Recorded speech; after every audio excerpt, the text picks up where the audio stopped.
Quiero darles a todos ustedes la bienvenida a este acto de la ciudad de Ceuta, de la Fundación Crisol de Culturas, que vamos a desarrollar en este Real Alcázar, y que cuando salgamos de esta reunión que tenemos aquí, de este acto, pues todos sabremos el por qué se ha elegido realmente este sitio tan emblemático, tan tradicional para celebrarlo, para exponer las ideas que se van a exponer desde esta mesa. Yo quiero dar la bienvenida a todos ustedes, a los señores diputados del Parlamento andaluz, a los señores concejales del Ayuntamiento de Sevilla, profesor Olivencia, y a todos ustedes, representantes de los distintos consulados que también están hoy aquí representando a sus respectivos países, y indicarles simplemente que vamos a hacer, o que me acompañan en esta mesa, y se lo voy a presentar para que todos ustedes sepan quiénes estamos aquí. Pues exactamente a mi derecha inmediata tenemos a la consejera de Presidencia, doña Yolanda Bell. Buenas tardes, doña Yolanda. Justamente a mi izquierda tenemos a don Jesús Fortes, que es el comisario de la Fundación. A mi derecha, pero un poco más hacia allá, en el extremo exactamente de la mesa, tenemos al presidente de la Casa de Ceuta, don Juan Carlos Jiménez, y a mi izquierda, en este extremo, pues tenemos al profesor Carmona, doctor en Historia, que nos ofrecerá la conferencia El legado portugués. Y sin más, pues voy a dar uso de la palabra a las distintas personas que están aquí conmigo, que me acompañan en esta mesa, empezando en este caso por el presidente de la Casa de Ceuta, don Juan Carlos Jiménez. Tiene usted la palabra.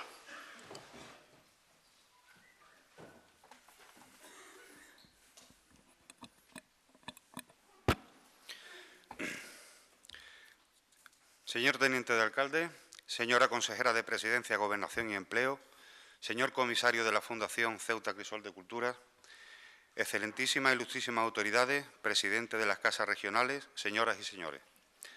Se va a cumplir el 6º centenario de la toma de Ceuta por Portugal, reinando don Juan I. Esta efeméride se considera como un hecho histórico de vital importancia para la ciudad de Ceuta, porque significa la entrada de nuestra ciudad en la era moderna. El recuerdo portugués en Ceuta se manifiesta en la actualidad, entre otras cosas, en nuestra bandera y en nuestro escudo. Nuestra bandera, gironada en blanco y negro, es la de Lisboa, y nuestro escudo, aunque con dos pequeñas diferencias, es el de Portugal. El 2 de septiembre del mismo año de la toma, don Pedro de Meneses se hace cargo del gobierno de la ciudad, convirtiendo a Ceuta en una ciudad clave para la corona de Portugal. Pero de todo esto os hablará más adelante el doctor en Historia, don Antonio Carmona Portillo, ceutí practicante y conocedor como pocos de la historia de Ceuta. La Casa de Ceuta en Sevilla no quiso quedarse al margen de esta magnífica oportunidad de poder ofrecer a la ciudad de Sevilla el conocimiento de esta parte de nuestra historia, como así le trasladé al comisario de la Fundación Ceuta Crisol de Cultura, don Jesús Fortes Ramos, allá por el mes de octubre del pasado año. Y es por lo que estamos aquí y estaremos siempre, aportando nuestro granito de arena para que la ciudad de Ceuta sea conocida más y mejor. ¿Y dónde mejor que en Sevilla, capital de Andalucía, donde los sevillanos han acogido y acogen a los ceutíes como si de su propia familia se tratara? Y muestra de ello son los que hoy, aquí y ahora, nos acompañan. Aparte del calor climatológico de Sevilla en los meses estivales, y eso los que hemos tenido el mar a pocos metros de casa lo notamos mucho, Sevilla también tiene otro calor, más importante, que es el calor humano de los sevillanos, y es admirada y querida por los ceutíes. Un espejo donde nos miramos, sobre todo, y por poner un ejemplo, en su Semana Santa, referente para Ceuta, y por la feria, entre otras cosas.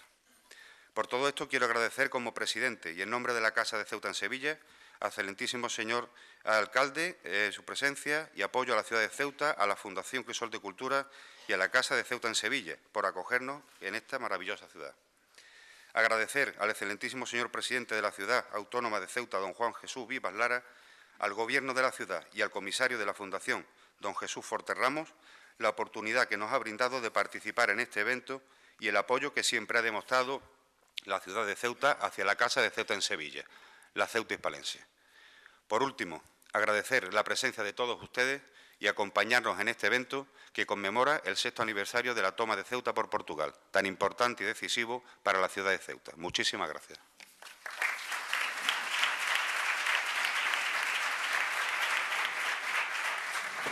Muy bien, muchas gracias. A continuación hace uso de la palabra el comisario de la Fundación, don Jesús Fortes.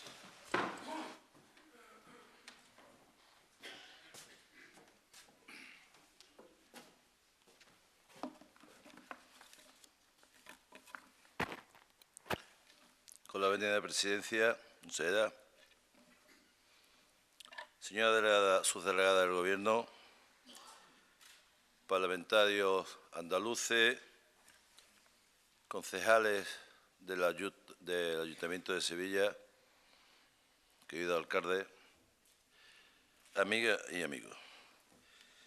Quiero agradecer aquí muy especialmente, además de la presencia del cuerpo diplomático en Sevilla, la presencia de un ilustre ceutí, el catedrático don Manuel Olivencia, que, como él siempre dice, yo voy a las cosas de mi pueblo.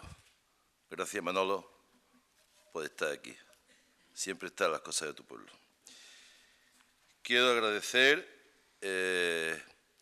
a Javier Adena el que haya podido venir visitando. Tenía un acto, pero ha querido tener la cortesía de estar aquí, porque además es una persona que yo, como ceutí, y creo que todos los ceutíes, y más en esta época, que cuando fue ministro de Trabajo, él fue el artífice de los planes de empleo en Ceuta. Planes de empleo que todos los gobiernos de España han llevado a cabo. Pero hay aquí, y me van a permitir un breve comentario sobre una persona de la que yo creo, como Jesús Forte, que Ceuta está en deuda con ella. Hoy está con nosotros don Gonzalo Rodríguez de Austria.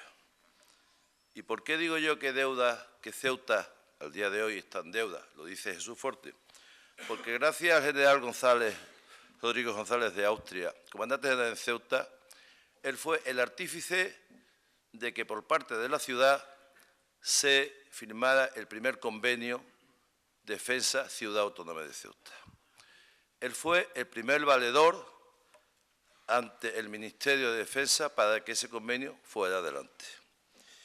Y hoy todos los ceutíes, con satisfacción, en aquel cuartel del 54, conocido por todos, hoy te tengo que decir, querido Gonzalo, que hoy es un campus universitario. O sea que aquel trabajo tuyo, aquel cariño que demostraste a Ceuta, hoy es un campus universitario, y lo que hiciste fue ayudarnos a que hubiera una inversión de la juventud, una inversión de futuro, que la mejor inversión es la educación.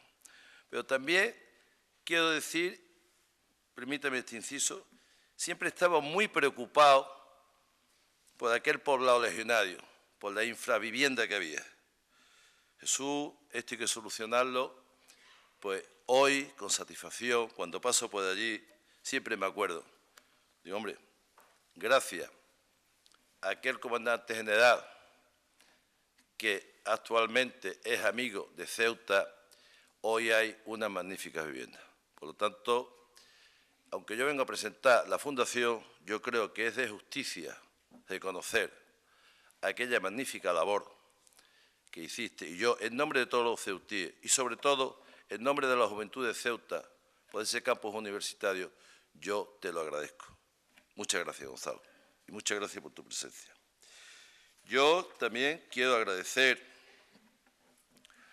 al alcalde de Sevilla y a don Agustín Vidal, que gracias a la gestión de ambos, hoy podamos celebrar en este lugar este acto. Pero eso no hubiera sido posible si no hubiera habido un patrocinio. Como todos habéis visto, la puerta ha estado patrocinado por Café Catunambú, empresa de un ceutí. Y yo quiero decirte, Jaime, que mi nombre, y muy especialmente porque sí me lo ha hecho llegar para que te lo diga, que en nombre del presidente de la ciudad, que a tu padre, José María Borja Ballesteros, le transmita la gratitud del presidente Viva y la gratitud de la Fundación. Como sabe que soy amigo de la familia, también un abrazo y la gratitud a tus padres de Jesús Forte. Yo quiero decirte, presidente de la Casa de Ceuta, gracias. Gracias por tu colaboración, gracias por tu entrega y gracias por tener aquí siempre la cultura de Ceuta, que engrandece la cultura del pueblo sevillano. Y quiero que transmita en mi nombre ese agradecimiento a toda tu junta directiva. Y quiero que también transmita en mi nombre a las personas anónimas que, sin ser de la junta directiva, han trabajado. Por lo tanto, gracias. Hoy estamos aquí, en este Real de Alcázar, uno de los palacios más antiguos del mundo, que ha sido fiel testigo de lo que es la historia de Sevilla, marcada por la diversidad cultural. Alcalde, muchas gracias. Marcada por la diversidad cultural que han dejado su legado en esta ciudad y lo que han marcado su trayectoria. Yo pensaba, estaba diciendo qué voy a decir, yo creo que Pedro I de Castilla, cuando mandó a construir este palacio, allá a mediados del siglo XIV, no pensó que hoy estaríamos aquí hablando de la Fundación, pero hoy la Fundación está aquí, Ceuta está aquí, y es para mí un honor poder presentar desde esta tribuna la Fundación Ceuta 2015. Porque hablar de la Fundación Ceuta Crisol de Cultura 2015 es hablar de la historia de Ceuta. Y cuando se habla de la historia de Ceuta es una historia que siempre va unida a la historia de España. Somos conscientes que los pueblos que quieren progresar deben de conocer su historia. Dar la espalda al pasado es renunciar al futuro. O como decía Helmut Kohl, un pueblo que no conoce su historia no puede comprender el presente ni puede construir el porvenir. La Fundación se crea por acuerdo plenario de la Asamblea de la Ciudad Autónoma de Ceuta el día 20 de julio del año 2010. Se aprueba su constitución y los estatutos de los mismos.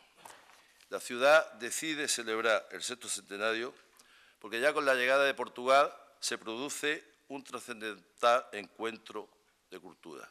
Y lo que es más importante, la incorporación de Ceuta a la edad moderna.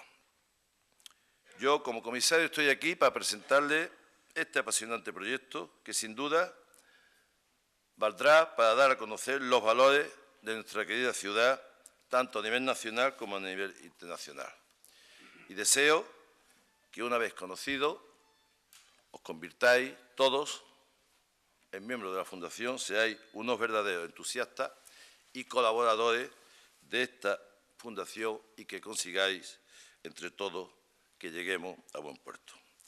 El Gobierno de la ciudad creó oportuno y necesario dejar constancia, en primer lugar, de un merecido reconocimiento a Portugal y a su legado en nuestra ciudad. Y, en segundo lugar, aprovechar dicha efeméride para dar a conocer y transmitir la imagen de Ceuta, una imagen incuestionable de la Ceuta de hoy.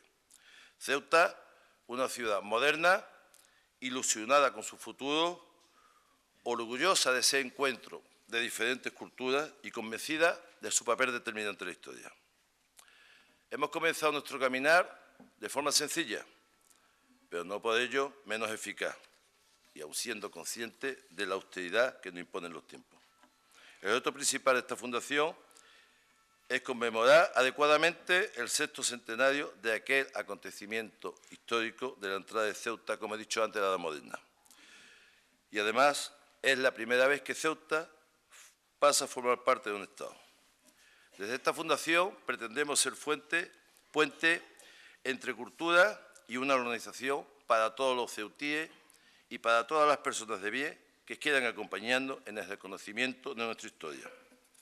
Estamos trabajando por y para Ceuta, sin color político, ni religioso, y sin distinciones ni desigualdades. La Fundación es transparente en su gestión, es libre, objetiva y está abierta a todas las iniciativas de interés general que se ajusten a los objetivos de la Fundación. Desde esta Fundación queremos ser una valiosa contribución a ese gran objetivo de convivencia fructífera y de progreso compartido, al que todas las personas de bien aspiran. Tengo que decir que frente a versiones interesadas no hay mejor antídoto que la divulgación y la puesta en valor de nuestra identidad histórica. Y esa tarea siempre es más eficaz cuando se hace con franca apertura hacia la participación ciudadana. Todos, sin excepción, tenemos la obligación de ser tolerantes con todas aquellas personas que nos rodean. Tolerancia es la unión dentro de la diversidad y el respeto por lo diferente es la clave. Ojalá todos nos contaminemos de ese sentimiento, porque tengo que decir que tolerancia es convivencia. Y el proyecto que hoy presentamos nace de esa vocación y es lo que le da la fortaleza, porque la cultura se engrandece con la diversidad y Ceuta Crisol de Cultura es un producto de esa diversidad, de esa capacidad de integración que está en las entrañas de su ser histórico y es lo que constituye nuestro mejor lavado de futuro. Tengo que decir con satisfacción de que el día 15 de noviembre del año pasado el Ministerio de Educación y Cultura nos otorgó el sello de Cultura de Positivo. Fue una satisfacción para todos los que trabajamos en la Fundación y para el Gobierno de la ciudad que fuéramos la primera institución en Ceuta que tuviera ese sello. Y quiero aprovechar que aquí hay parlamentarios tanto del Partido Popular como del Partido Socialista, que el parlamentario por Ceuta en la Cámara Baja tiene presentada una proposición no de ley para solicitar que el año 2015 sea un acontecimiento a nivel nacional. Desde aquí pido que tramitáis a los partidos con representación parlamentaria en el Congreso de los Diputados el apoyo a esta iniciativa, porque entendemos que es muy importante para Ceuta ser un acontecimiento a nivel nacional. Estamos convencidos que al igual que la Expo del 92 fue bueno para Sevilla y Sevilla se vistió de gala, al igual que el bicentenario de la Constitución de 1812 en Cádiz fue bueno para Cádiz, estamos convencidos que el 2015 va a ser bueno para nosotros, porque vamos a iniciar un camino donde vamos a ser punto de encuentro, vamos a ser el lugar de referencia y vamos a ser la atención mediática que genera un evento de esta envergadura. Ahora nos toca a nosotros, a los ceutíes, dar a conocer nuestra ciudad al mundo.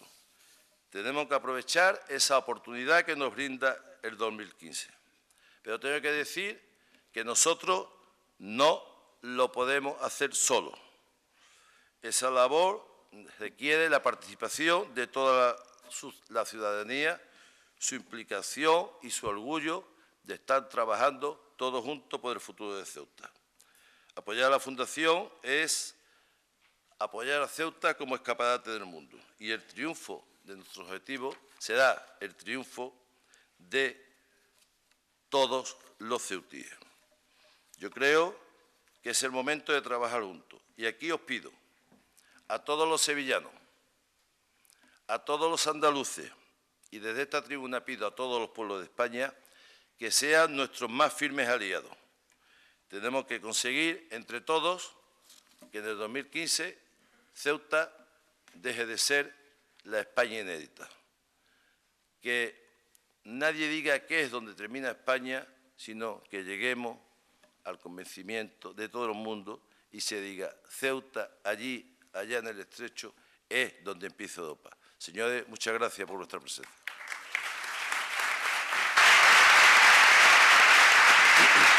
Muy bien, muchas gracias. Acaba de llegar el señor alcalde de Sevilla, don Juan Ignacio Zoido, y presidente del Patronato del Real Alcázar, que les va a dirigir a ustedes unas palabras. Señor alcalde.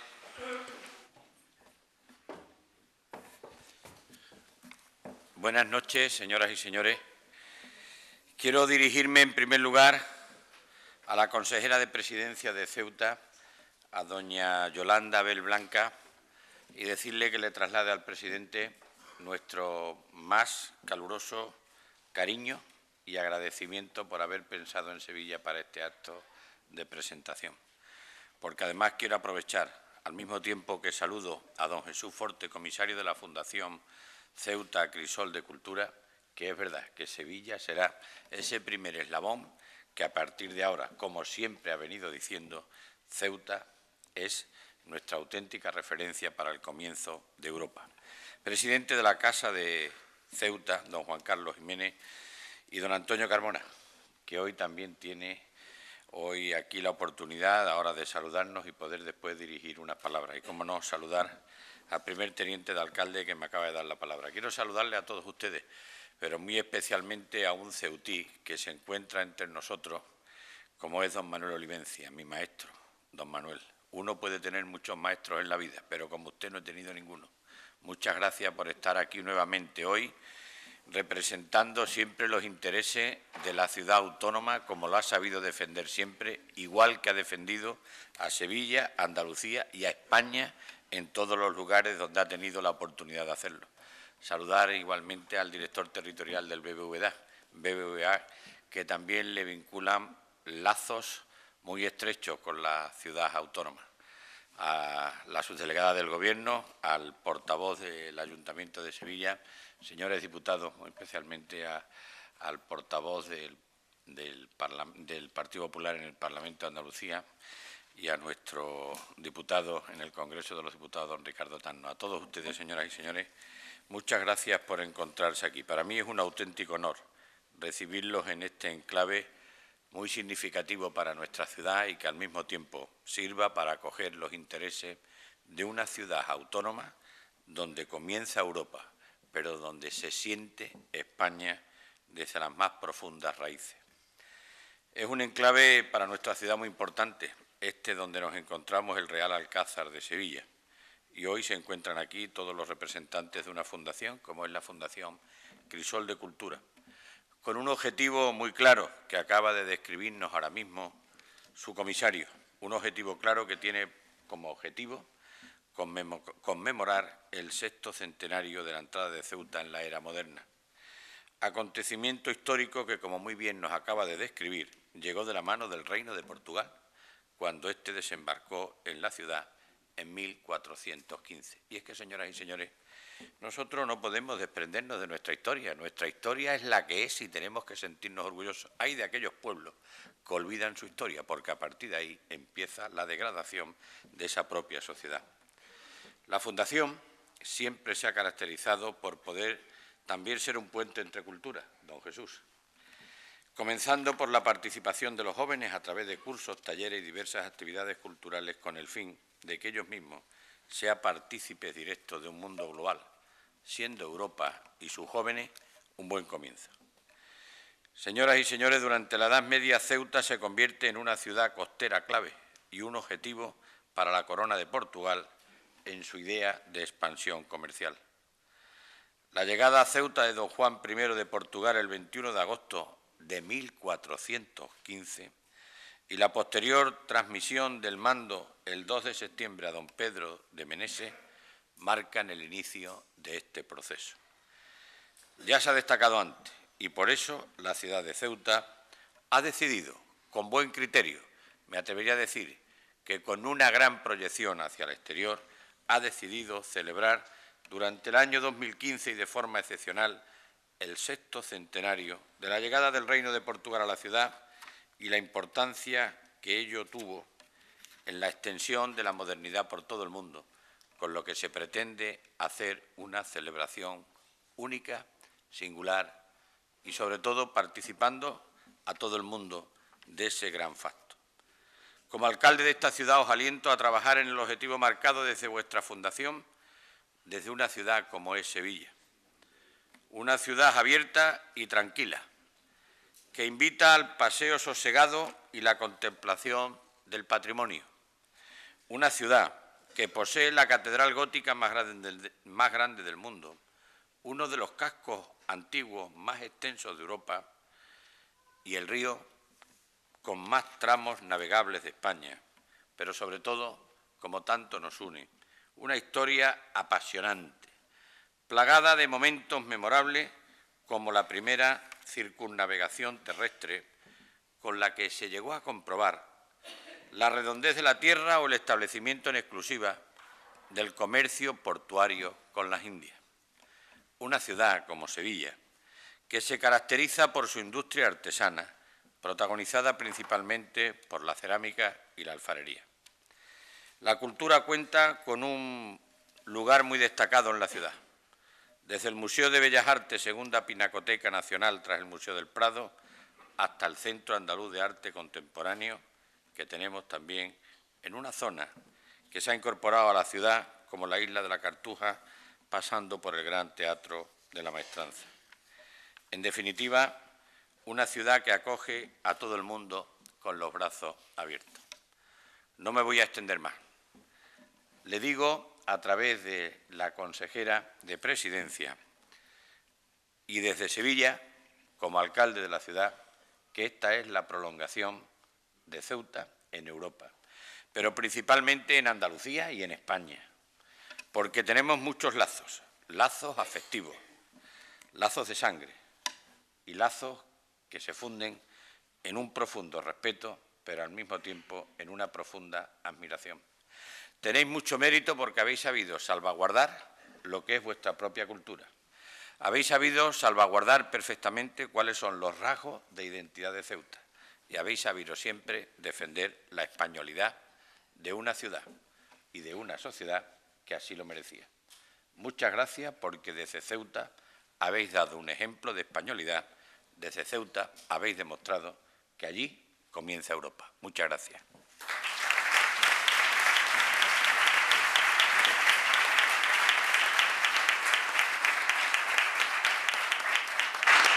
Muchas gracias, señor alcalde, por sus palabras. Y ahora ya va a hacer uso de la palabra el señor profesor doctor Carmona, conferenciante, que nos va a tratar o nos va a hablar sobre el legado portugués. Cuando usted quiera, profesor.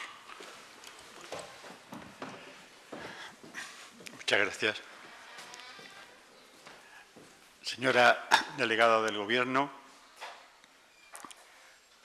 señor teniente alcalde, cargos electos del Ayuntamiento de Sevilla y del Parlamento andaluz, miembros del cuerpo consular, miembros de la comunidad universitaria, presidente de la Casa de Ceuta, compañeros de mi infancia y de mi juventud.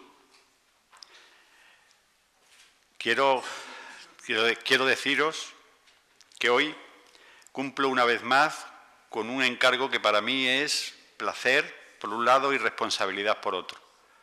Placer porque voy a hablar de Ceuta y responsabilidad porque lo voy a hacer en esta sala que impresiona tanto por su estructura como por la presencia de ceutíes y de aquellos que no han nacido en Ceuta pero que han querido acompañarnos en estos momentos.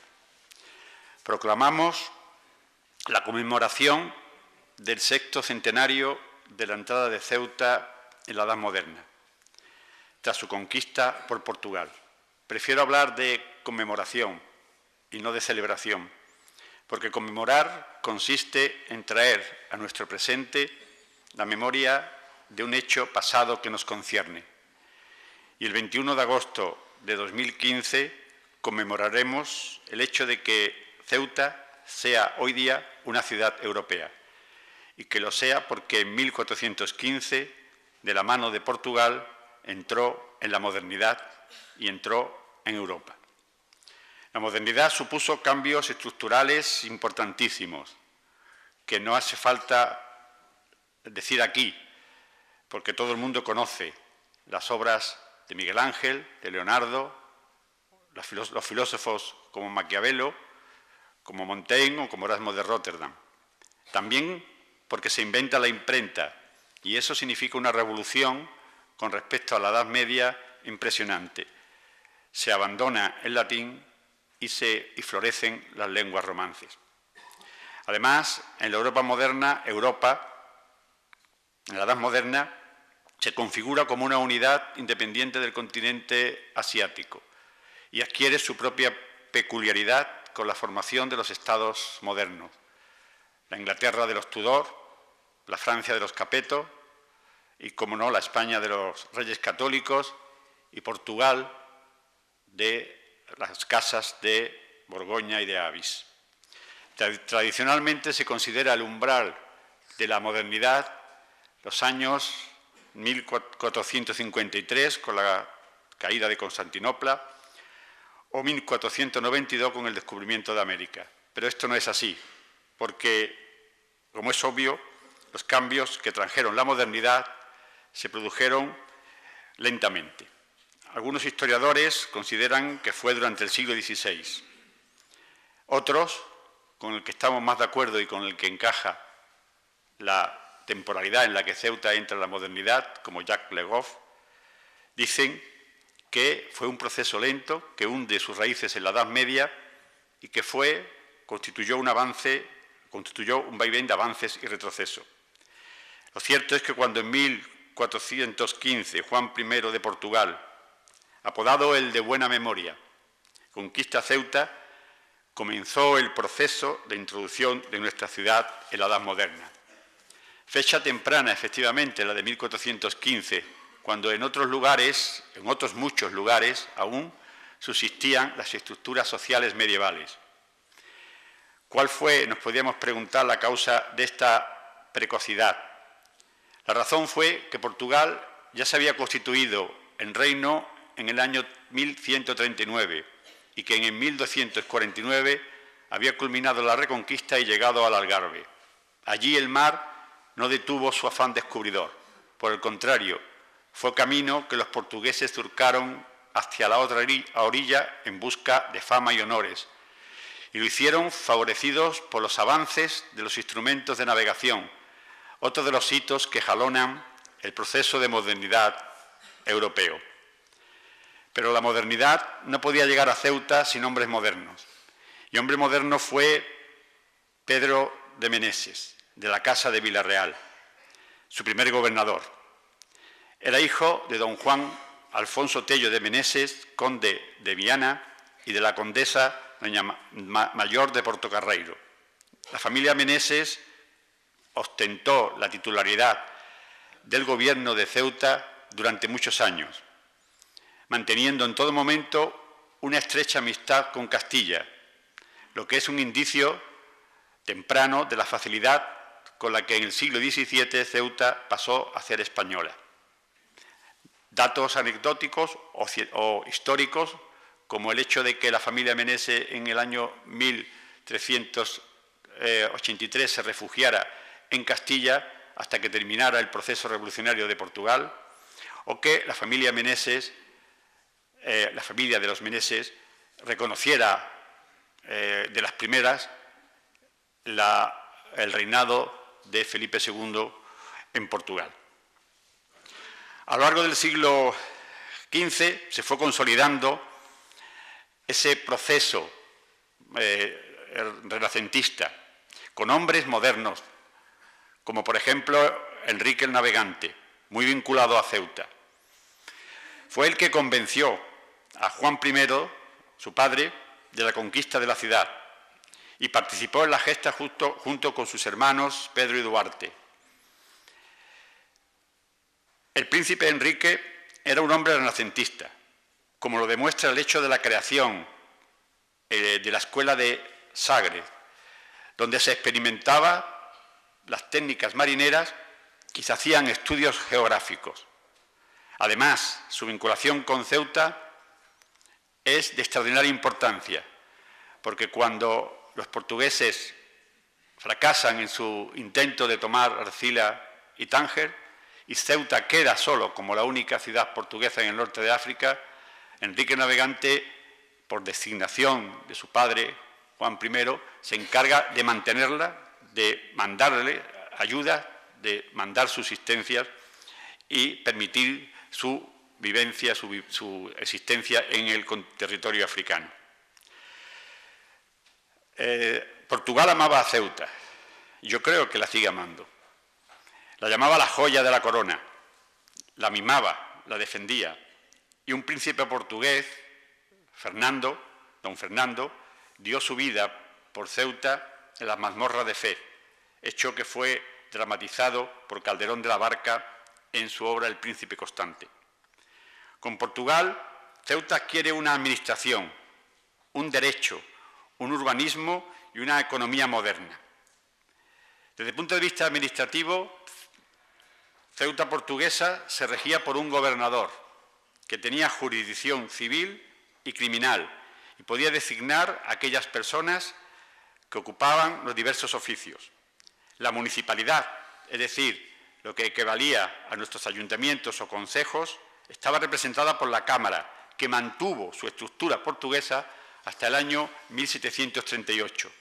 Los jueces y almotacenes vigilaban el mercado, el oidor se encargaba de administrar justicia, las noticias eran llevadas de y para Ceuta por los camineiros y la administración financiera corría a cargo de almojarifes, contadores y escribanos de cuenta. Portugal también nos aportó las leyes. Un Estado sin leyes no tiene existencia. El Reino de Portugal las tenía y se las dio a Ceuta, porque Ceuta formó parte, por primera vez, de un Estado, con unas leyes, con un reglamento. Las leyes portuguesas se hunden sus raíces en la Edad Media, con las ordenanzas alfonsinas de 1446 o las manuelinas de 1514 o las ordenanzas de Felipe II, aprobadas por Felipe II en el 1595. Esta legislación se aplicó como derecho común del reino, es decir, como parte integrante de nuestra ciudad en la corona lusa. Ni siquiera el levantamiento de Portugal en 1540 la modificó, pues Ceuta, a pesar de su adhesión a Castilla, la mantuvo como derecho propio y Felipe IV no tuvo más remedio que aceptar esta reivindicación como premio a su fidelidad. De entre toda la legislación que Ceuta hereda de Portugal, destaca una de suma importancia, el llamado fuero de bailío, que igualaba al hombre y la mujer en el proceso hereditario. Por ser parte del derecho civil y como consecuencia de ello ser menos dado a modificaciones, ha conservado su vigencia hasta nuestros días. Los portugueses también crearon el urbanismo de Ceuta, el urbanismo moderno de Ceuta. En este sentido, las modificaciones con respecto al urbanismo musulmán fueron significativas.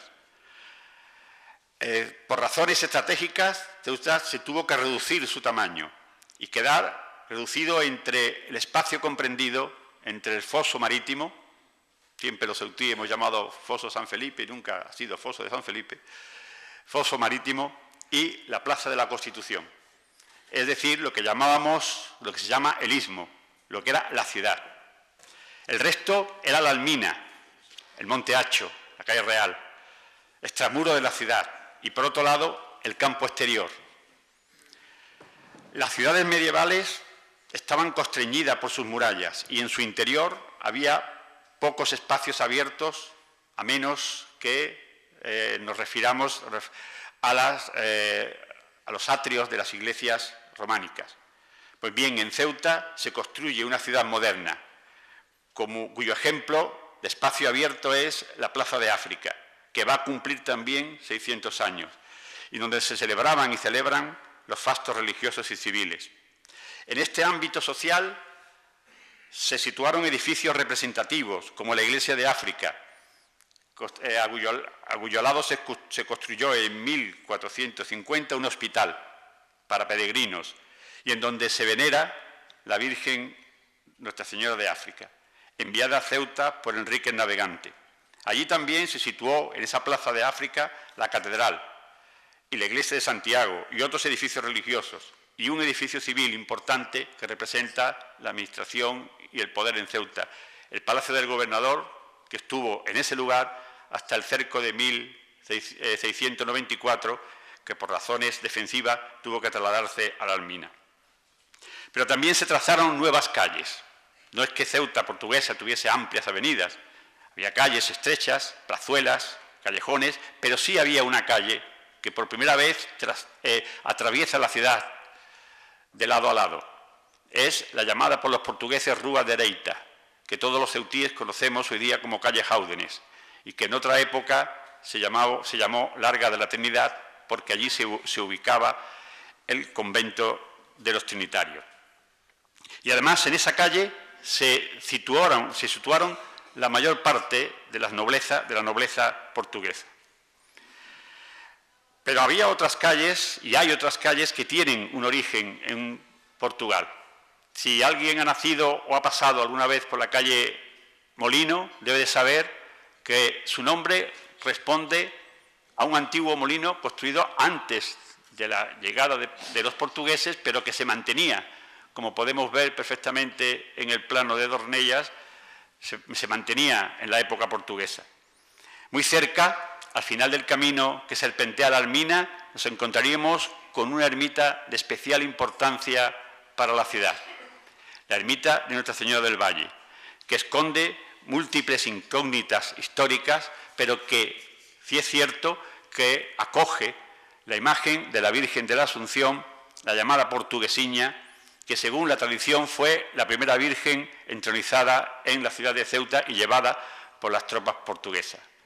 Asimismo, el nomenclátor actual de Ceuta mantiene nombres que corresponden a su tradición portuguesa, como por ejemplo calle Camões, Simoa, Duarte, Beatriz de Silva, y en la banda norte, lo que hoy día es nuestro Paseo de las Palmeras, lo que era nuestro Paseo de las Palmeras en nuestra época joven, algunos lo recordarán, se encontraba el Miradouro, que hoy día está reconstruido por la ciudad en ese lugar.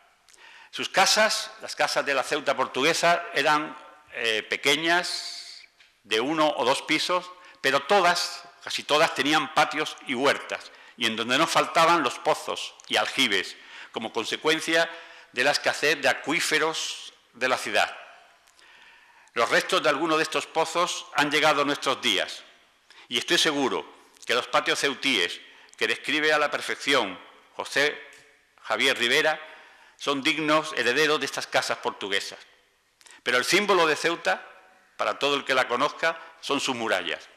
Como acertadamente dicen Fernando Villada y Ruiz Oliva, las murallas del foso, en su parte interior, fueron construidas por los portugueses en el siglo XVI, siguiendo un sistema innovador renacentista. Entre nosotros hay alumnos de la Facultad de Letras de Sevilla y pueden entender esto perfectamente, porque además tienen un buen profesor, me consta. Esto supuso un cambio drástico en su fisonomía, que de delgadas y bajas pasaron a ser de mayor altura y espesor, capaces de oponerse a la artillería pirobalística, es decir, la que usaba pólvora y que las murallas medievales eran incapaces de resistir. Solo basta comparar las murallas meriníes con la del foso marítimo y podemos darnos cuenta de la diferencia entre el amurallamiento medieval y el renacentista. Aún hoy día es posible ver en el lienzo de muralla cercano al bastión de la Bandera los impactos de los proyectiles que no pudieron derribar esta fortaleza. Pero conquistar una ciudad no significa nada si no se mantiene, y se mantiene si se repuebla, si existe en ella una población asentada. Desde el punto de vista demográfico se advierte una progresión en el número de ceutíes conforme avanza la ocupación portuguesa. Juan I dejó en Ceuta unos 2.500 soldados. Si seguimos a Zurara, por ejemplo, que en su crónica de don Pedro de Meneses nos dice sobre el número de gente que le debemos dejar, se ha concluido que le podía bastar 2.500 hombres. En 1586, el doctor Jorge Seco, por mandato de Felipe II, gira una visita de inspección a Ceuta y en ella dice que hay 809 personas. No significaba una disminución, era el continuo trasiego de portugueses que iban y venían. En los años siguientes, efectivamente, la población aumenta y documentaciones específicas nos dicen, como por ejemplo, que las autoridades de la ciudad portuguesa de Faro se quejaban del grave conflicto que le ocasionaban el gran número de portugueses que embarcaban en su puerto con destino a Ceuta. Era una población eminentemente joven y estable. Muchas veces se ha dicho que la población de Ceuta tiene una escasa permanencia. Es cierto, pero no totalmente, porque también podemos hablar de población asentada, formada por las familias de aquellos funcionarios y soldados que constituían su administración civil y militar. Isabel y Paulo Drummond hablan de muchas familias asentadas en Ceuta durante más de 20 años. Y eran familias portuguesas y familias ceutíes, como Pereira, Vaz, Franca o Almeida. Y la documentación demuestra que los militares que se quedaron en Ceuta, cuando el día 2 de septiembre zarpó la flota portuguesa de regreso, reclamaron pronto la llegada a Ceuta de sus familias. Es decir, familias, asentamiento, población estable, población portuguesa, Ceuta portuguesa. Una serie de datos estadísticos, los datos siempre son fríos, pero podemos arriesgarnos a ello, confirman esta estabilidad poblacional. Por ejemplo, desde la conquista en 1415 hasta finales del siglo XVIII, el número de familias portuguesas de nivel elevada, es decir, de la clase de nobleza, llegaron a alcanzar hasta 150. Estamos hablando de familias, no de individuos. Entre 1620 y 1671, en el espacio de unos 50 años, anotamos más de 400 matrimonios celebrados en la única parroquia existente en la ciudad en aquel entonces, que era la parroquia del Sagrario de la Santa Iglesia Catedral. Finalmente, una vez Ceuta bajo la corona de los Austria, es decir, desde 1640, apuntamos un total de 1.672 nacimientos, que arrojan un promedio de 25 nacimientos anuales. Puede parecernos hoy día pocos, pero estamos hablando del siglo XVII y estamos hablando de una ciudad pequeña. Pero el azote de la población de Ceuta era su alta mortalidad, a causa de epidemias, de guerras y de hambre. Los tres jinetes del Apocalipsis encontraban en Ceuta donde ejercer su macabra danza de la muerte. Entre 1575 y 1640 se anotan más de 4.700 fallecimientos, con episodios graves de crisis demográfica, casi todas provocadas por epidemias. Anotamos la epidemia de 1593, la de 1602, que obliga a los habitantes a sacar en procesión a la Virgen de África, pero también había otras crisis provocadas por naufragios o por combates, como por ejemplo, la que se produce en el año 1618. Es una población que mostraba un desequilibrio numérico a favor de los hombres, pero esto no quiere decir que las mujeres portuguesas no tuvieran su importancia. Incluso entre enero y febrero de 1548, el gobierno de la ciudad lo ostentó de forma interina una mujer, doña María de Esa, esposa del capitán Alfonso de Noroña, en ausencia de su marido. En su cúspide social se encontraban los hombres de frontera, es decir, la nobleza, algunos de ellos descendientes de los que se habían quedado en la ciudad cuando se retiraron las tropas portuguesas. Homens especiales, diría Zurara. Algunos incluso dejaron destacados a sus capitanes, como por ejemplo el infante don Pedro, que dejó en la ciudad de Ceuta destacado a Gonzalo Núñez Barreto, su capitán, con 250 hombres de su casa. Además, en la sociedad ceutí de la época portuguesa encontramos mercaderes y artesanos de los más diversos oficios. Y no podemos olvidarnos de unos personajes que tienen un gran significado para nuestra ciudad, los llamados facheiros, que desde el monte Acho, facho en portugués, vigilaban el campo exterior. Creo que no es necesario advertir que el término Acho se refiere a un promontorio elevado y que, de una forma anecdótica, podemos decir, curiosa, que si vemos en uno de los diccionarios más conocidos de españoles, como es el diccionario Espasa, la voz Acho, pone como ejemplo de ese promontorio el Acho de Ceuta. Junto a la población asentada encontramos también otra, que es la población flotante. Estaba formada fundamentalmente por soldados y por los llamados desterrados o degradados. Los soldados procedían de Portugal en su mayor parte, pero también, conforme fue avanzando el tiempo y Ceuta necesitaba de Andalucía, fueron llegando soldados procedentes de Andalucía, que según nuestro profesor y amigo Carlos Posat, se casaron con mujeres portuguesas, empezando de esta manera el mestizaje. Los desterrados o degradados formaban parte de un sistema penitenciario muy curioso en Ceuta, eran los llamados couto domiciados. Esto es, un sistema en el que aquellos nobles, o no tan nobles, que tuvieran que cumplir condena podían hacerlo defendiendo los lugares fronterizos, y Ceuta era un lugar fronterizo. De esta manera no solo saldaban su deuda con la sociedad, sino que también ejercían el alto honor de defender a su patria. Desterrado insigne fue el poeta portugués Luís de Camões. Desterrado por amor, como no puede ser menos en un poeta. Pasó 2 años en nuestra ciudad y dejó hermosos versos. Me voy a atrever a recitar dos versos de él. Yo en este momento pediría a los portugueses que hubieran aquí que se taparan los oídos para no escuchar mi nefasto acento portugués. Pero allá va, la edad te hace arriesgado. Que alí tamén da vida foi privado, tiono meu, ainda en flor cortado. Se refiere en estos versos a su amigo, el amigo de Luís de Camões, Antonio de Noronha, que falleció en el combate que tuvo lugar en el lugar denominado de la Condesa. Lo importante de esto es que no todos los desterrados o degradados pertenecían a esa clase de mala calaña como podía pensarse a priori. Por lo tanto, el origen poblacional de Ceuta no es un origen de presidiarios. La modernidad se caracterizó también por la aparición de hermandades de caridad, sobre todo cuando desaparecen los monasterios ceden su lugar a los conventos en las ciudades.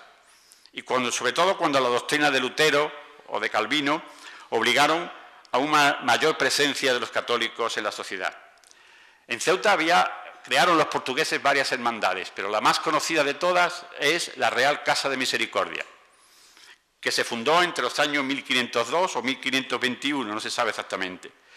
Recogía, al decir de Manuel Cámara, las 14 obras de misericordia del San Mateo, que aparece en los Evangelios de San Mateo. Esta institución fue plataforma social, que adquiriría protagonismo sobre todo en los momentos tangibles de celebraciones como la Semana Santa. Sus miembros, sobre todo los que pertenecían a la primera clase, tenían que demostrar su pertenencia a la clase de cristianos viejos y presentar el correspondiente expediente de limpieza de sangre. Pero también la Casa de Misericordia era socorro de desvalido. Por ejemplo, disponía de un hospital, que era el único que existía en Ceuta, antes de construir el Hospital Real, que se construye a principios del siglo XVIII y que se ubicó en la actual Plaza de los Reyes. Entre sus obras de caridad de la Casa de Misericordia estaba la asistencia a enfermos y moribundos, especialmente a los hermanos de la casa, la ayuda a bien morir, si es que se puede bien morir cuando se es fusilado o ahorcado, de los condenados a muerte, el acogimiento de doncellas, sobre todo aquellas desvalidas que no tenían dote para poderse casar, y sobre todo el oficio, la función más importante de la Casa de Misericordia, la que nos llena más de ternura a los historiadores cuando entramos en sus profundidades, es la acogida de los niños abandonados, los expósitos, abandonados por sus padres, por motivos económicos y a veces no tan económicos. Abandono que, por desgracia, era muy frecuente en esa época, pero no solo en Ceuta, en todo el mundo, en toda Europa. Además, más de la mitad de estos niños fallecían al poco tiempo de entrar en la casa. No era la de Ceuta una sociedad cerrada. En ella vemos, sin embargo, una ciudad cosmopolita, como no puede ser de otra manera, una ciudad marítima. Todas las ciudades marítimas mantienen una estructura social y unos comportamientos sociales diferentes a las ciudades del interior, las ciudades agrícolas. En la Ceuta portuguesa había húngaros, franceses y alemanes que compartieron su vida con los portugueses. Pero también había, curiosamente, armenios. Cómo no, don Carlos Posad nos lo ha descubierto y nos ha dicho que algunos cambiaron sus apellidos por desde López y se dedicaron al comercio. A esa diversidad étnica también contribuyeron los judíos y los musulmanes de paz, que entraban en la ciudad diariamente para vender su mercancía. Ceuta, obviamente, formó parte de un Estado, y como formó parte de un Estado, formó parte del sistema económico que en la edad moderna tenían esos Estados, que era el mercantilismo. Esto aparece en su agricultura y en su comercio. El alemán Nicolás Leckmann, que visitó Ceuta durante la época portuguesa, nos habla de la existencia en ella de legumbres, cultivo de legumbres. Y Mascarena destaca la importancia del trigo, no tanto por su cantidad como por su calidad. Se sembraba en la Almina, es decir, en la zona de la calle Real, zona de la falda del Monte de Acho, que en aquellos momentos estaba despoblado. Allí también se pastoreaba el ganado, porque no había forma de pastorearlo fuera de las murallas. Esta situación de agropecuaria se mantuvo hasta que, con el asedio de Muley Ismail en 1694, la población se desplazó del istmo hacia la Almina y perdió la Almina su carácter agrícola. Cuando no había suficientes alimentos en Ceuta, se traía de otros lugares, o bien desde Portugal, y cuando desde Portugal no se podía, desde Andalucía. Andalucía ha mantenido siempre una relación necesaria con Ceuta. La campiña sevillana fue durante mucho tiempo granero, y muchas veces granero de Ceuta, y se alimentaba su población del barco que llegaba. A veces se establecían disputas entre los distintos puertos andaluces y norteafricanos, puesto que cuando había escasez y había hambre, un barco que llegaba a un puerto era inmediatamente confiscado para que la población pudiera comer. Todavía existe entre el habla popular ese concepto de estás más perdido que el barco del arroz. Y esto se refiere a que la población hambrienta oteaba constantemente el horizonte esperando la llegada del barco con alimentos. Y eso ocurría muchas veces en Ceuta. Pero independientemente de esas trifulcas entre pueblos de un lado y otro de lo estrecho, la alimentación de Ceuta, los habitantes de Ceuta, fueron alimentados durante mucho tiempo por los campos y por los andaluces. Pero donde el mercantilismo adquiría su mayor esencia es obviamente en el comercio, que en Ceuta se veía favorecida por la exención de impuestos que tenían que pagar aquellas mercancías que llegaban desde Lisboa. Los comercios desempeñaban los portugueses, pero también genoveses, mallorquines, venecianos y catalanes, que se hallaban en la ciudad incluso antes de la llegada de Portugal. La importancia de Ceuta, la importancia económica de Ceuta portuguesa también se observa en que existía una ceca donde se fabricaban monedas antes de la conquista y siguió existiendo después de la conquista.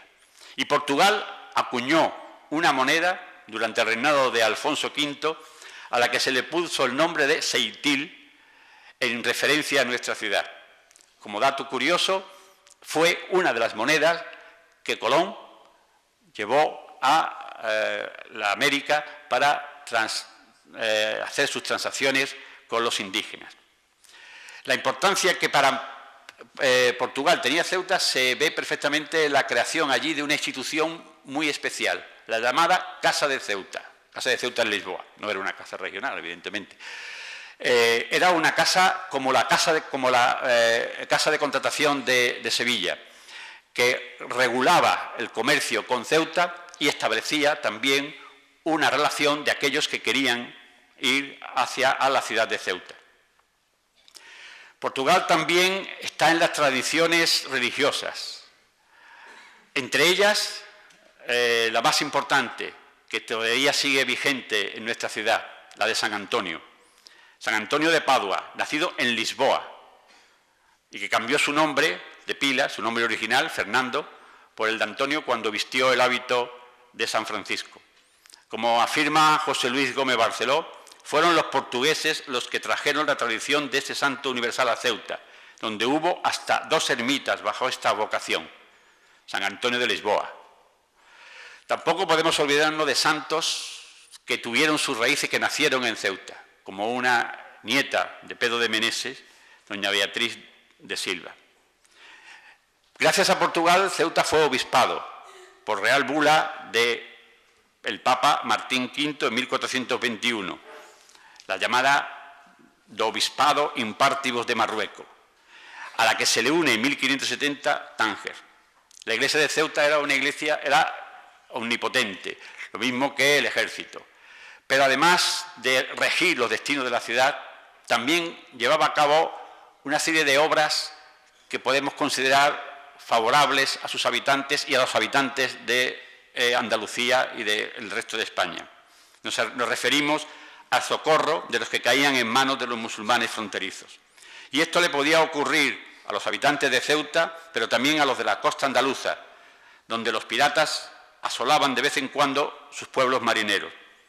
Para paliar este sufrimiento, los frailes trinitarios y mercedarios recaudaban limosna con la que pagar la redención de estos cautivos.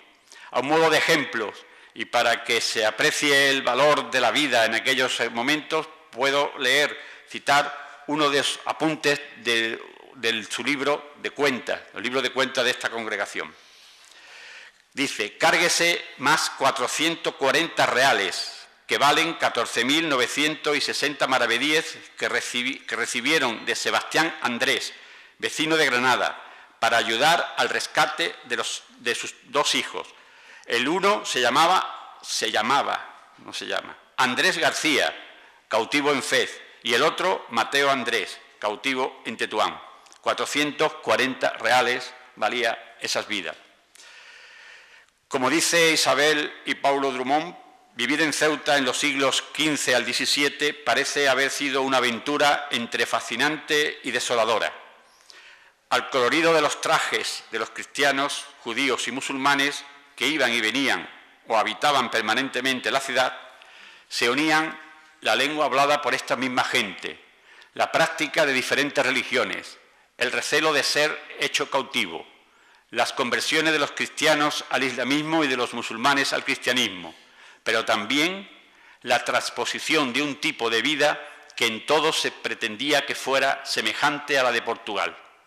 En efecto, Portugal no solo introdujo a Ceuta en la Edad Moderna, sino que también nos ha dejado símbolos que forman parte del sentimiento ceutí. El aleo, o bastón de mando, que ostentara Pedro de Meneses y que es el símbolo del poder en Ceuta, su escudo, parecido al de Portugal, la bandera, con los colores de la bandera de Lisboa, y el pendón o estandarte real.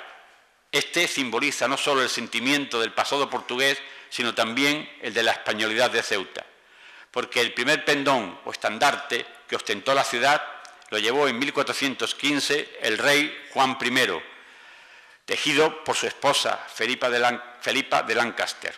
Pero en 1580 el corregidor de Gibraltar, Antonio Felice de Ureta, llevó a Ceuta para tomar posesión de ella, en nombre de Felipe II, un estandarte con las armas de Portugal por una de sus caras y de Castilla por la otra, símbolo de la pertenencia de Ceuta a ambas naciones. Es el que se conserva actualmente en las vitrinas del Palacio de la Asamblea.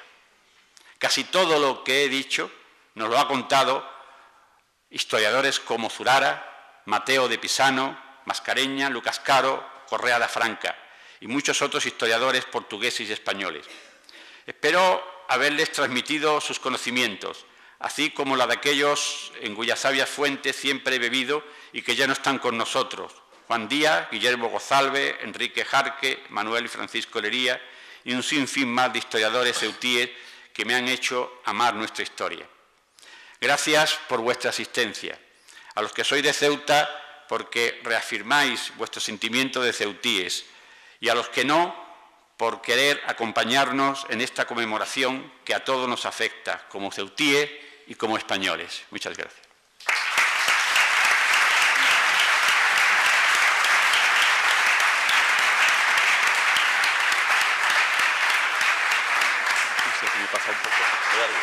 Muchas gracias, profesor Carmona, por esta magnífica conferencia que nos ha deleitado, estoy convencido, a todos los presentes que estamos aquí. Muchísimas gracias. Ahora va a hacer uso de la palabra la señora consejera de Presidencia, doña Yolanda Bert. Tiene usted la palabra.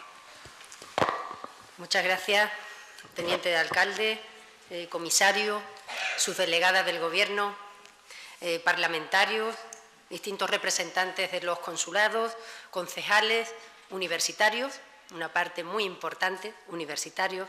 Señoras y señores, gracias por su asistencia. En primer lugar, me gustaría excusar al presidente de la ciudad, don Juan Jesús Vivas Lara, porque en estos momentos el El ministro de Justicia, el señor Gallardón, está visitando la ciudad autónoma de Ceuta y, como comprenderán, el presidente pues lamenta no poder asistir, pero son muchos los asuntos que tiene en cartera para tratar con el ministro y, por lo tanto, no podrá compartir con nosotros, entre otras cosas, este magnífico foro, esta magnífica participación de ceutíes y personas que quieren a la ciudad de Ceuta, que no habiendo nacido en nuestra tierra están aquí compartiendo este acto y, por supuesto, sin poder participar de un enclave privilegiado en el que nos situamos y en el que nos encontramos, y en la exposición magistral que ha tenido el catedrático don Antonio Carmona. Este foro, sin duda, lo traduzco en una estima, en un aprecio y afecto que todos ustedes tienen a la ciudad de Ceuta.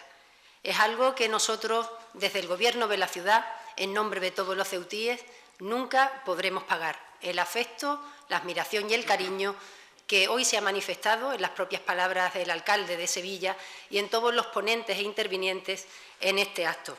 Pero de una manera muy especial, ese afecto y ese cariño, con la autorización y el respeto de todos los asistentes, lo quiero personalizar.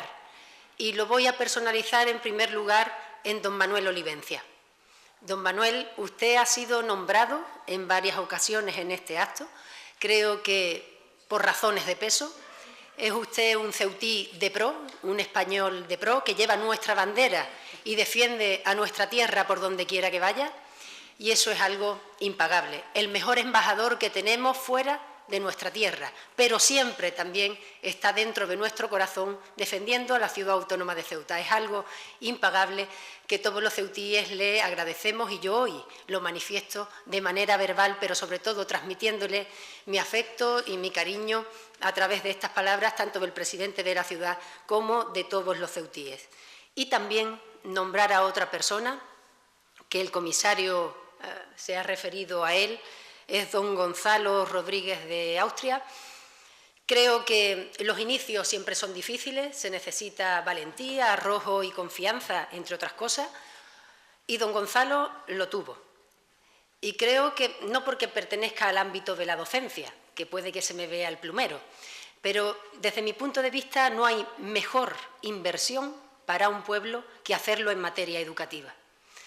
Y don Gonzalo se arriesgó y confió en el presente, en aquel momento, y en el futuro de la ciudad de Ceuta, a través de la firma de un convenio tan importante como el que aquí se ha referido en la tarde de hoy, y hoy se ha materializado en el 2013, que nos encontramos, gracias a ese importante primer paso, en un campus universitario para Ceuta.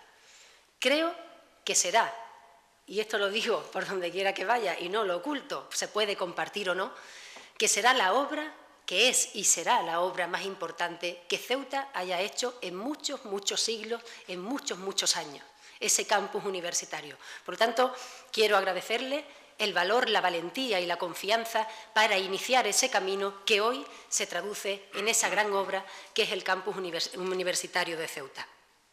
También quiero agradecer a dos personas, el alcalde de Sevilla y a don Agustín Vidal, que han hecho posible que en este enclave privilegiado al que yo me refería podamos celebrar este acto, y sin duda al patrocinador, a Café Catunambú, en la persona de Jaime Borrás, nuestra querida familia Borrás, que tanto queremos, apreciamos y que tan conocida es en Ceuta y fuera de Ceuta. Gracias también por apoyar esas actividades y acciones que lleva a cabo don Jesús Fortes a través de la Fundación Crisol de Culturas. Y esta Fundación Crisol de Culturas, sin quererme repetir de todo lo dicho en esta tarde, porque creo que lo verdaderamente importante ya se ha dicho, pero lo que intenta esta fundación es conmemorar el 6º centenario de la llegada a la ciudad de Ceuta del entonces Reino de Portugal. Y claro, ese hito importante, ese punto de inflexión, significa la entrada de nuestra ciudad a la era moderna. Y decir esto en estos tiempos probablemente no lleguemos a captar la importancia que tiene, porque la entrada de Ceuta en la era moderna significó abrir nuevos horizontes, nuevas metas, nuevos retos, nuevos desafíos para una ciudad como Ceuta, que ha quedado plasmada en la exposición de don Antonio, que se tradujo sin duda en prosperidad, en progreso y en crecimiento. Y llegamos a la Ceuta de hoy. Y con este acto al que me he referido, que vamos a conmemorar en el año 2015, quiero dejar una cosa clara por encima de todo. No estamos conmemorando una confrontación, no estamos celebrando con ese acto ninguna batalla, ningún enfrentamiento. Lo que estamos haciendo y el objetivo principal de esa celebración es la divulgación de nuestra historia, de la que nos sentimos orgullosos, porque nunca vamos a perder de vista de dónde venimos, porque, como bien ha dicho el alcalde de Sevilla, quien pierde de vista sus raíces y no se acuerda de dónde viene, probablemente vaya por la vida sin norte y sin rumbo. Y nosotros lo que queremos, porque nos sentimos orgullosos de nuestra historia, es divulgar la historia de Ceuta, pero divulgarla sin exclusiones. Una historia en la que todos hemos participado, un presente en el que participamos y sin exclusiones seguiremos participando en el futuro. Porque, desde mi punto de vista, nuestra diversidad, la diversidad de la ciudad autónoma de Ceuta, es lo que realmente hace ser rica en su historia. Esa diversidad es la riqueza profunda que tiene la ciudad de Ceuta. Pero también es rica su historia por eso, pero nuestro presente es rico por esta diversidad que nos caracteriza y que tantas fronteras hemos abierto en este ámbito, en el ámbito de la diversidad cultural. Porque no vamos a renunciar ni vamos a negar de dónde venimos, por lo tanto no vamos a negar la Ceuta romana, la Ceuta visigoda, la Ceuta bizantina, la Ceuta portuguesa, la Ceuta califal. No la vamos a negar porque formamos parte de ella, pero sin duda tampoco vamos a renunciar a la Ceuta de hoy, a la Ceuta que, como bien se llama esta fundación, es crisol de culturas. Esa es la Ceuta del presente, de la que nos sentimos orgullosas, una Ceuta crisol de cultura que sirve de observatorio a otros continentes, a otros países, por su diversidad religiosa y cultural. Y creo, sin ningún complejo, que podemos estar orgullosos de ser ejemplo de convivencia, de encuentro y de entendimiento entre diferentes culturas, entre diferentes religiones. Porque también se ha dicho esta tarde aquí, somos la puerta de Europa, somos una ciudad africana, porque estamos enclavadas donde estamos, en el norte de África, pero somos, por encima de todos, españoles. Nuestra españolidad con mayúsculas, nuestra bandera española. Creo que, y sin querer aburrirles con datos estadísticos, las últimas encuestas que han salido de sentimientos profundos de los españoles, la ciudad autónoma de Ceuta ha sido, por encima de cualquier lugar de España, donde mayor sentimiento de patria se vive. Y eso ha quedado manifestado en los datos estadísticos hechos públicos recientemente. Pero esa españolidad, ese enriquecimiento de la ciudad autónoma de Ceuta, creo, y esa diversidad de culturas a la que me refiero, solo entiende de un idioma único, que es el idioma del encuentro y de la convivencia, que nos lleva, en mi opinión, a la palabra fundamental, que es la interculturalidad.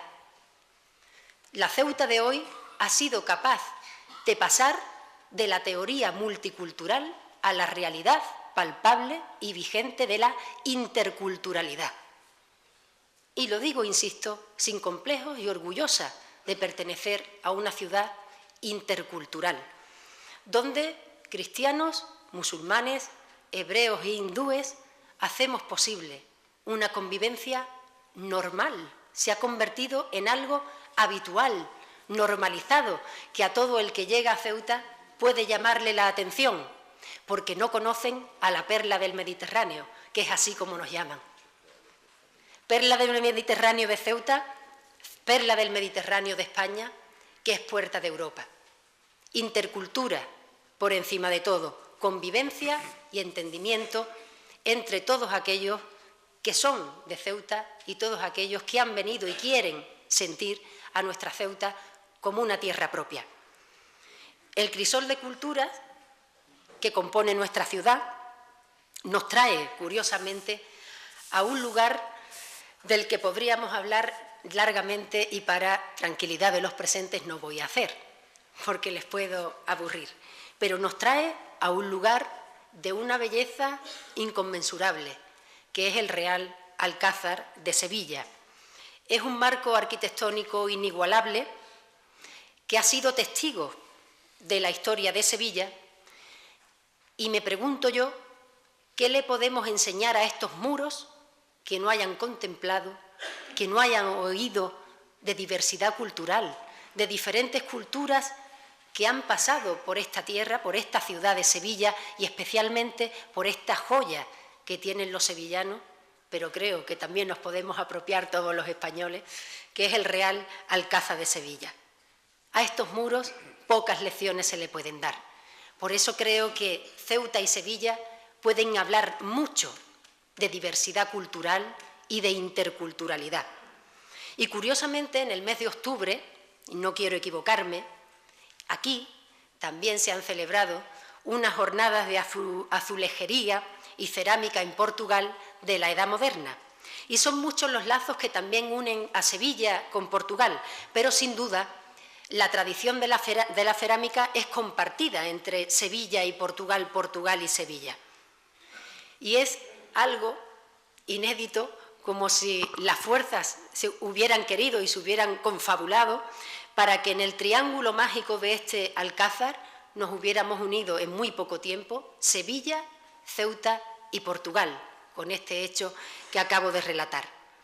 A mí solo me resta decir que nunca sabré agradecer lo suficiente a la Fundación, a todos los asistentes a este acto y de una manera muy especial al Ayuntamiento de Sevilla, que me hayan dado la oportunidad de poder, de una manera muy breve, transmitir la riqueza o la palabra principal que, en mi opinión, traduce la riqueza de la ciudad de Ceuta, que es esa diversidad cultural, ese encuentro, esa ciudad cosmopolita, viva, que progresa a cada día, y les invito a que visiten la Ceuta, que para muchos es la gran desconocida, esa perla del Mediterráneo, como nos llaman, en el norte de África, española por los cuatro costados, como se diría en Sevilla y se dice en mi pueblo. La invito a que la visiten porque se van a sentir como en su casa.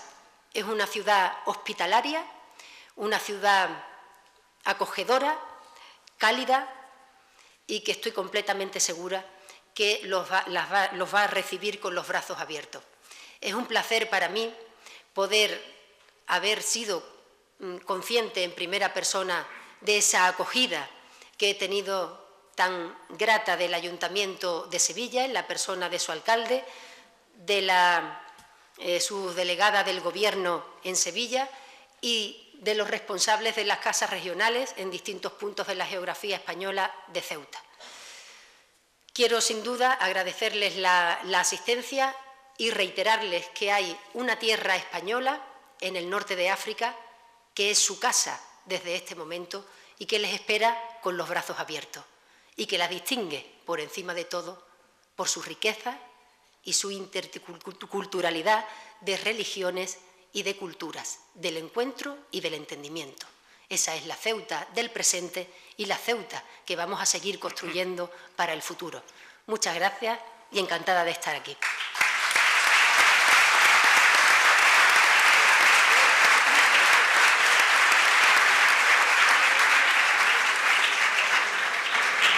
Muchas gracias por sus palabras tan efusivas sobre la ciudad de Ceuta.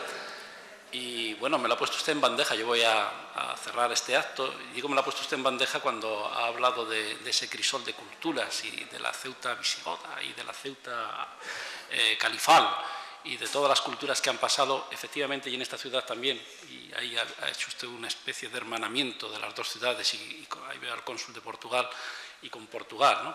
Es cierto que se celebró hace poco aquí se celebró hace muy poquito, ¿verdad?, una exposición de cerámica portuguesa. Bueno, pues yo les voy a decir a ustedes una cosa. que yo creo que faltaba por decir, dado que estamos hablando de crisol de culturas.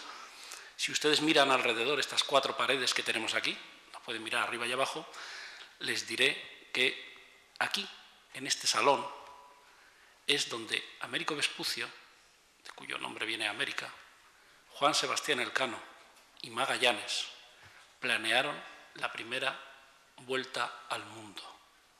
Y aquí, en este salón, se hizo en su momento, una vez ya se hizo la vuelta al mundo y demás, por Juan de la Cosa, el primer mapa mundi. Ahí es donde, o aquí es donde se inició el conocimiento de otras culturas que nos eran totalmente desconocidas y alejadas. Y eso ha permitido después que todos, en una mezcolanza, podamos estar en un verdadero crisol de culturas. Y nada más. Muchísimas gracias por su atención, por estar presentes en este acto. Espero que hayan disfrutado del alcázar, del conferenciante, de todas las personas que me han precedido en el uso de la palabra. Y con esto, pues, decir simplemente que el acto se da por finalizado. Muchísimas gracias.